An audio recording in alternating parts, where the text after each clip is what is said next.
Halo, perkenalkan nama saya Alif Budi Firmansyah dari Teknik Industri dengan NIM 202305020103. Pada video ini saya akan berperan sebagai detektif ergonomi. Tujuan pengamatan. Tujuan 1. Mengidentifikasi elemen manusia yang meliputi operator, kemampuan fisik, dan konsentrasi, dan elemen mesin bubut yang terdiri dari cak, pahat, spindle, tuas kontrol, dan coolant. Tujuan kedua ialah menganalisis interaksi manusia dengan mesin bubut untuk memastikan hasil kerja yang presisi dan aman. Tujuan yang ketiga ialah mengidentifikasi bahaya ergonomi dan memberikan rekomendasi solusi berdasarkan dengan prinsip EASNE, yaitu efektif, aman, sehat, nyaman, dan efisien. Identifikasi elemen manusia dan mesin. Elemen manusia.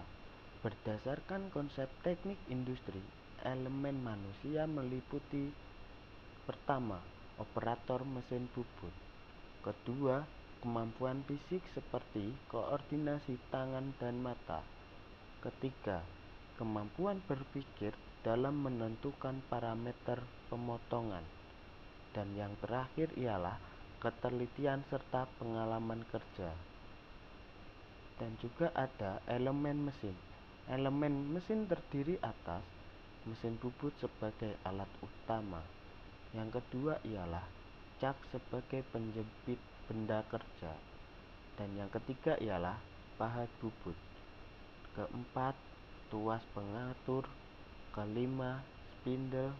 Keenam, sistem pendingin atau coolant.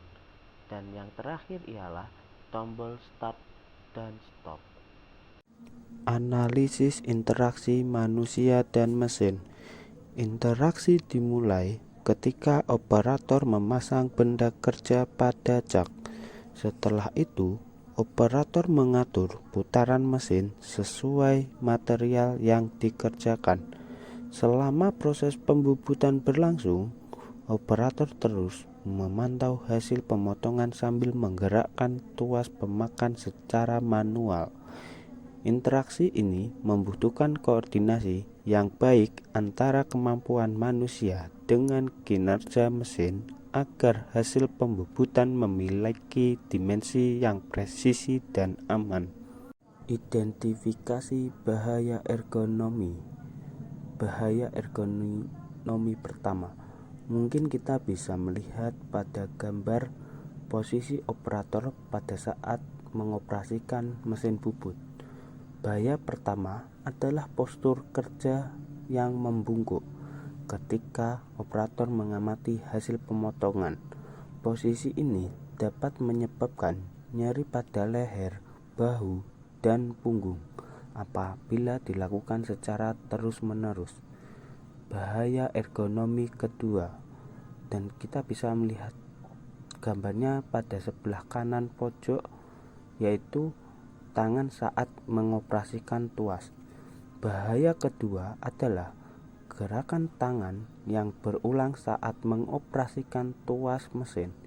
Aktivitas repetitif dapat meningkatkan resiko kelelahan otot dan gangguan pada pergelangan tangan. Selain itu, operator juga berdiri dalam waktu yang cukup lama sehingga dapat menyebabkan kelelahan pada kaki dan pinggang. Solusi berdasarkan prinsip EASNE. Berdasarkan hasil analisis, beberapa solusi yang dapat diterapkan adalah: pertama, efektif. Menata posisi alat kerja agar mudah dijangkau. Kedua, mengurangi gerakan yang tidak diperlukan. Dan yang kedua ialah aman. Menggunakan APD seperti kacamata keselamatan dan sepatu keselamatan, dan memastikan pelindung mesin berfungsi dengan baik. Yang ketiga ialah sehat. memberikan waktu istirahat singkat secara berkala, dan melakukan peregangan otot sebelum dan sesudah bekerja. Yang keempat ialah nyaman, menyesuaikan tinggi area kerja agar operator tidak membungkuk, dan menyediakan alas anti-fatigue untuk operator yang berdiri lama. Dan yang terakhir ialah efisien, yaitu dengan menata area kerja menggunakan prinsip 5S dan menempatkan alat ukur dan peralatan pada posisi yang mudah dijangkau sehingga waktu kerja menjadi lebih singkat.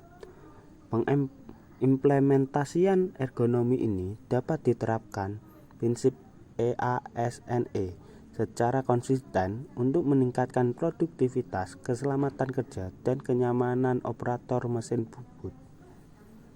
Kesimpulan, dari hasil pengamatan dapat disimpulkan bahwa interaksi manusia dan mesin bubut memerlukan penerapan prinsip ergonomi agar pekerjaan menjadi lebih produktif sekaligus mengurangi risiko cedera kerja. Dengan menerapkan prinsip EASNE, kualitas kerja dapat meningkat serta keselamatan dan kesehatan operator dapat lebih terjamin. Sekian dari saya. Wassalamualaikum warahmatullahi wabarakatuh. Terima kasih.